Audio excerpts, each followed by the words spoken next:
जय हिंद दोस्तों, आप सभी का स्वागत है आपका अपना YouTube channel Jha exam page पर। दोस्तों, एसएससी जीडी का एग्ज़ाम डेट घोषित हो चुका है। आप लोग मेहनत करना शुरू कर दिए होंगे। जम के मेहनत कीजिए और एक एक करके आप हमारे क्वेश्चन को देखिए और हमारे साथ प्रैक्टिस कीजिए। हम लेते हैं पहला क्वेश्चन। ये एसएससी जीडी में बार बार पूछे गए क्वेश्चन है, तो इसको हम एक एक करके लेते हैं। एसएससी जीडी में कोई बड़ा क्वेश्चन नहीं पूछता, बहुत ही छोटा छोटा कन्फ्यूजन वाला क्वेश्चन पूछता है, इसलिए आप इस क्वेश्चन को बार बार प्रैक्टिस करके इसको दोहराएं, याद करें। तो हम लेते हैं पहला क्वेश्चन।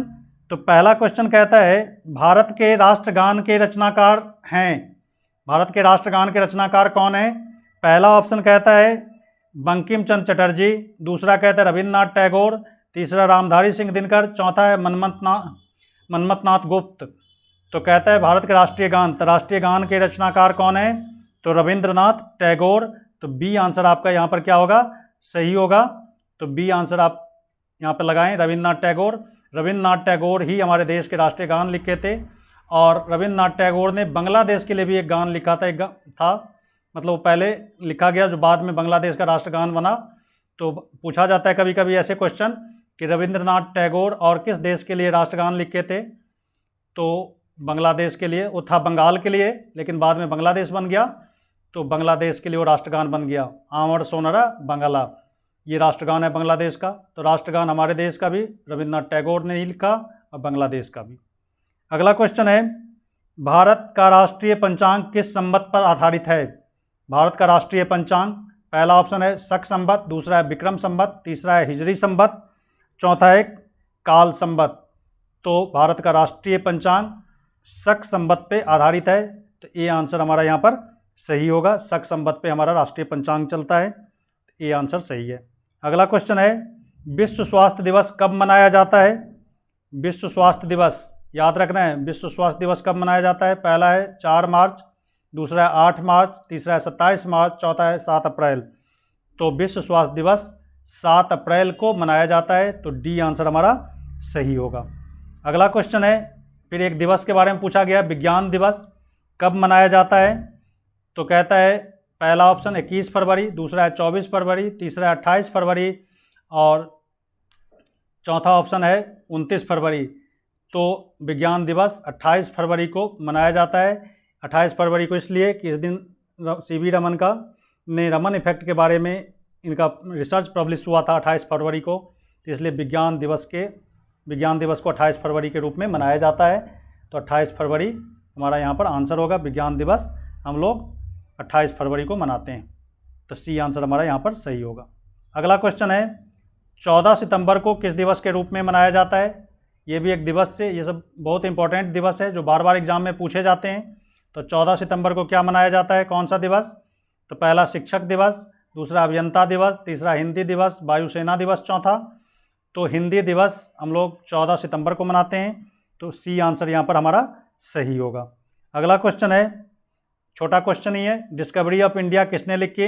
ये पता ही होगा डिस्कवरी ऑफ इंडिया। पहला ऑप्शन है जवाहरलाल नेहरू, दूसरा सुभाष चंद्र बोस, तीसरा लियो टॉल्स्टॉय, चौथा है तस्लीमा नसरीन। तो discovery of India Jawaharlal Nehru की रचना है, तो ये आंसर हमारा यहाँ पर सही होगा।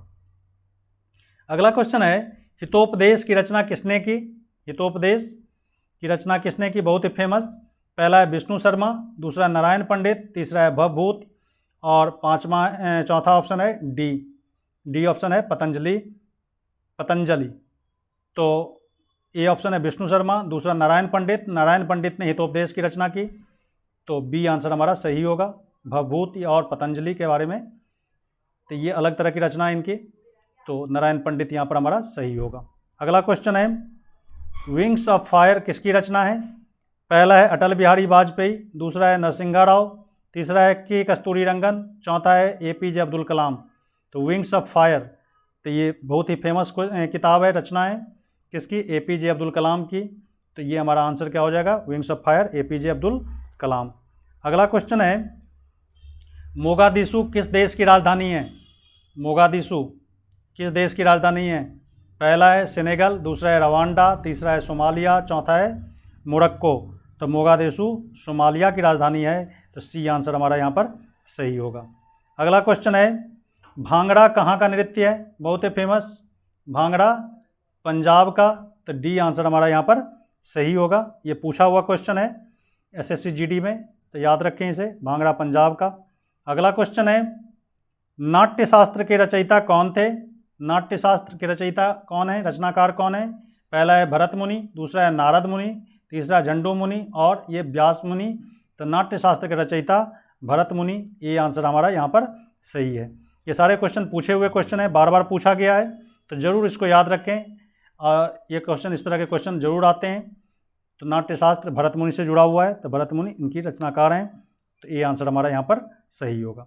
अगला क्वेश्चन है, उस देश का नाम बताइए जिसने प्रथम उपग्रह स्पुतनिक अंतरिक्ष में छोड़ा।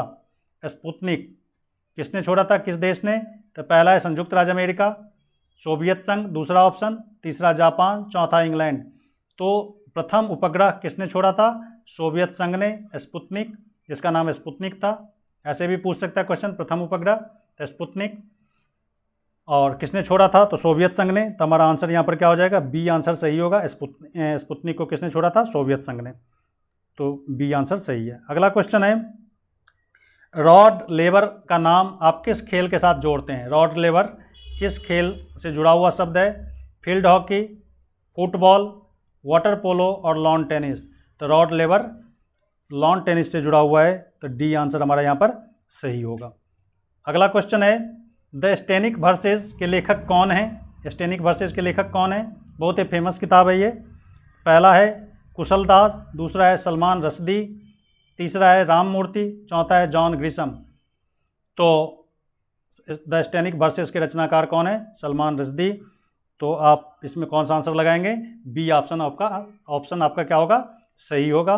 तो दोस्तों एक बार फिर मैं आपसे कहना चाहूँगा कि यदि अभी तक आपने इस चैनल को सब्सक्राइब नहीं किया है तो इस चैनल को ज़रूर सब्सक्राइब करें। यही हमारी गुरुदक्षिणा होगी। हमारी टीम पूरी लगन और मेहनत के साथ, लगनशीलता के साथ मेहनत करती है।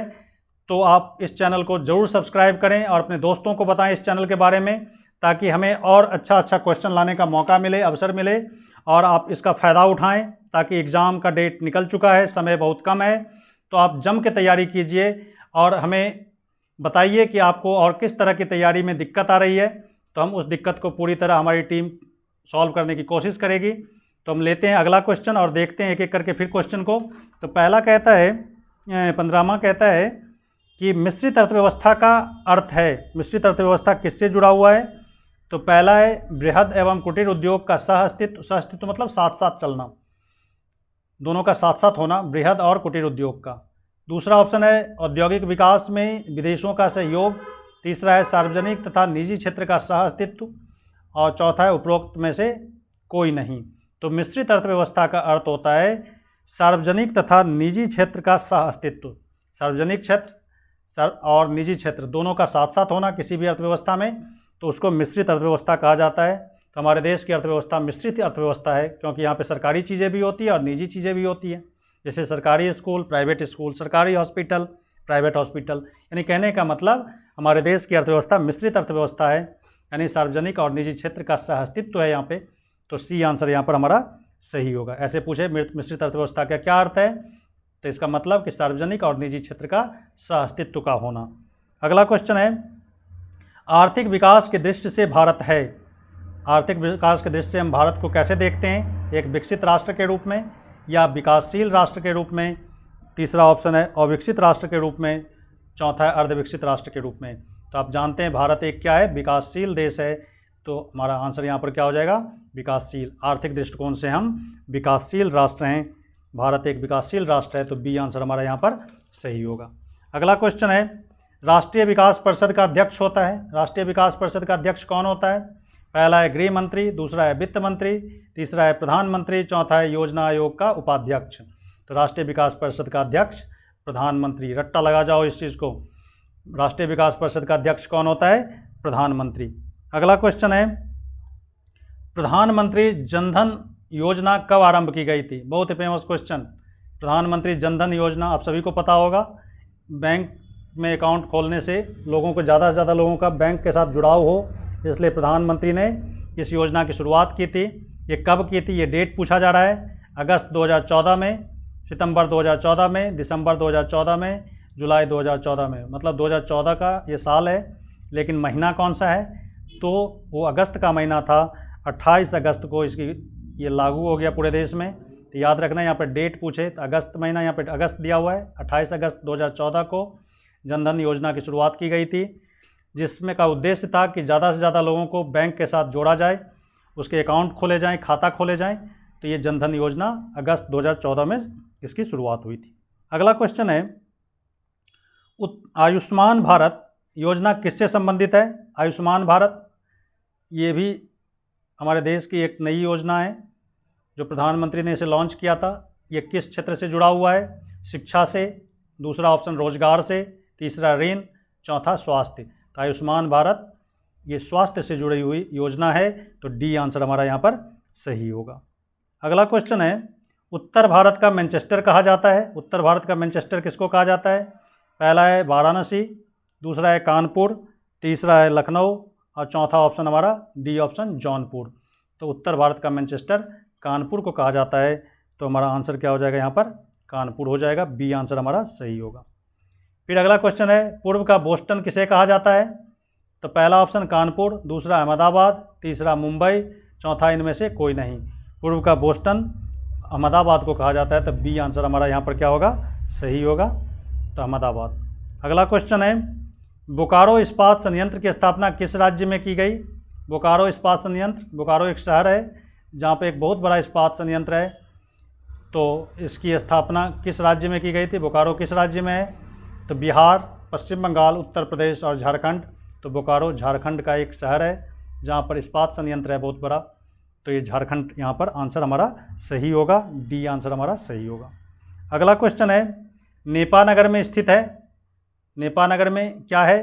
तो पहला है जूट कारखाना, दूसरा है कागज़ कारखाना, तीसरा ऑप्शन दिया हुआ है रासायनिक खाद का कारखाना, चौथा ऑप्शन उपरोक्त में से कोई नहीं। तो नेपानगर में अखबारी कागज़ बनता है, अखबार के कागज़ के लिए ये कारखाना है, तो कागज़ कारखाना यहाँ पर है नेपानगर में। तो बी आंसर हमारा सही है, अखबारी कागज़ यहाँ पर बनते हैं, मतलब अखबार के जो कागज़ होते हैं पेज वो बनाए जाते हैं। तो बी आंसर हमारा यहाँ पर सही था। अगला क्वेश्चन है, भारतीय लघु उद्योग विकास बैंक का मुख्यालय कहाँ है? तो भारतीय लघु उद्योग विकास बैंक का मुख्यालय कहाँ है? Small industries development bank, SIDB भी बोलते हैं इसको, SIDB भी बोलते हैं इसको, स्मॉल इंडस्ट्रीज डेवलपमेंट बैंक। भारतीय लघु उद्योग विकास बैंक का मुख्यालय कहाँ है? तो इसका मुख्यालय लखनऊ में है। सीधा आप इसको बता सकते हैं, याद रख सकते हैं कि स्मॉल इंडस्ट्रीज डेवलपमेंट बैंक का मुख्यालय कहाँ पर है? लखनऊ में। तो बी आंसर यहाँ पर सही होगा। पटना, कानपुर, नई दिल्ली ये भी ऑप्शन में था, लेकिन ऑप्शन कौन सा सही होगा? लखनऊ। बी आंसर हमारा सही होगा। अगला है, भारत के सर्वाधिक साक्षरता वाला राज्य। नागालैंड, मिजोरम, केरल और महाराष्ट्र में से आपको चुनना है, तो इनमें केरल सर्वाधिक साक्षरता वाला राज्य है, तो यहाँ पर आंसर क्या हो जाएगा? सी आंसर आपका सही होगा। अगला क्वेश्चन है, विश्व बैंक का मुख्यालय कहाँ स्थित है? विश्व बैंक का मुख्यालय पहला है न्यूयॉर्क, दूसरा है वॉशिंगटन, तीसरा है जेनोवा, चौथा है पेरिस। तो विश्व बैंक का मुख्यालय वॉशिंगटन में, तो बी आंसर हमारा सही है। अगला क्वेश्चन है, निम्नलिखित में से किसका मुख्यालय काठमांडू में है? काठमांडू किसकी राजधानी है? नेपाल की। तो ये किसकी राजधानी है? इसमें से कौन सी संगठन का? तो पहला है सार्क, दूसरा है आसियान, तीसरा AIIBB और इनमें से कोई नहीं। तो काठमांडू में क्या है? सार्क का मुख्यालय है, सार्क संगठन का, south Asian association for regional cooperation इसका पूरा नाम है। इसका मुख्यालय कहाँ पर है? काठमांडू में, नेपाल में। तो ए आंसर हमारा यहाँ पर सही होगा। तो काठमांडू में किसका मुख्यालय है? तो सार्क का। अगला क्वेश्चन है, आसियान का मुख्यालय स्थित है। आसियान का मुख्यालय कहाँ है? तो आसियान का मुख्यालय यहाँ पर ऑप्शन दिया हुआ है सिंगापुर और जाकर्ता, संघाई, इनमें से कोई नहीं। तो आसियान का मुख्यालय इंडोनेशिया की राजधानी जाकर्ता में है। ये इंडोनेशिया की राजधानी जाकर्ता हमारा आंसर सही होगा। तो ये किसकी राजधानी है? जाकर्ता, इंडोनेशिया की, याद रखना, इंडोनेशिया की राजधानी है जाकर्ता। तो यहाँ पर आसियान का मुख्यालय है। आसियान की स्थापना के बारे में पूछे तो ये 1967 ईस्वी में इसकी स्थापना हुई थी, 1967 में। और संस्थापक सदस्य देश थाईलैंड था, इंडोनेशिया था, मलेशिया, फिलीपींस, सिंगापुर, ये सब इसके संस्थापक सदस्य देश थे। बाद में 1984 में ब्रुनेई इसका सदस्य बना, ब्रुनेई इसका सदस्य बना। और 1995 में सिंगापुर भी इसका सदस्य बना, सिंगापुर। इसके संस्थापक सदस्य देश की बात करें तो थाईलैंड था, सिंगापुर था, इंडोनेशिया जो है ही इसमें जहाँ पर इसका मुख्यालय है, मलेशिया, फिलीपींस, ये सब इसके संस्थापक सदस्य देश थे। बहुत ही इम्पोर्टेंट संगठन है ये, आसियान, हमेशा चर्चा में रहता है। तो इसकी स्थापना कब हुई थी? 1967 में। याद रखना, आसियान का मुख्यालय कहाँ है? जाकर्ता, इंडोनेशिया की राजधानी। अगला क्वेश्चन है, कीमत प्रक्रिया किसकी एक विशेषता है? कीमत प्रक्रिया किसकी एक विशेषता है? पहला ऑप्शन कहता है समाज पूंजीवादी अर्थव्यवस्था का, दूसरा है वस्तु विनिमय अर्थव्यवस्था का, तीसरा मिश्रित अर्थव्यवस्था का, चौथा ऑप्शन है समाजवादी अर्थव्यवस्था का। तो कीमत प्रक्रिया अर्थशास्त्र से क्वेश्चन, ये समाजवादी अर्थव्यवस्था की एक विशेषता है कीमत प्रक्रिया। तो हमारा आंसर क्या हो जाएगा यहाँ पर? समाजवादी अर्थव्यवस्था। तो डी आंसर हमारा सही होगा। अगला क्वेश्चन, विश्व योग दिवस कब मनाया जाता है? तो विश्व योग दिवस आप सब जानते होंगे। तो यहाँ पर ऑप्शन 22 जुलाई, 21 जुलाई, 21 जून, 22 जून। तो 21 जून को विश्व योग दिवस मनाया जाता है। तो सी आंसर यहाँ पर हमारा सही होगा। तो दोस्तों, आज इस वीडियो में बस इतना ही, और हम नए वीडियो लेकर के आएंगे, फिर आपसे मुलाकात होगी। तो तब तक के लिए बस इतना ही। लेकिन अंत में एक बार फिर मैं बोलना चाहूँगा कि वीडियो कैसा लगा कमेंट करके हमें ज़रूर बताएं। चैनल को यदि सब्सक्राइब अभी तक नहीं किए हैं तो चैनल को ज़रूर सब्सक्राइब करें और अपने दोस्तों को बताएं। और जीडी के लिए आप 100% अपना लगा दें, क्योंकि अवसर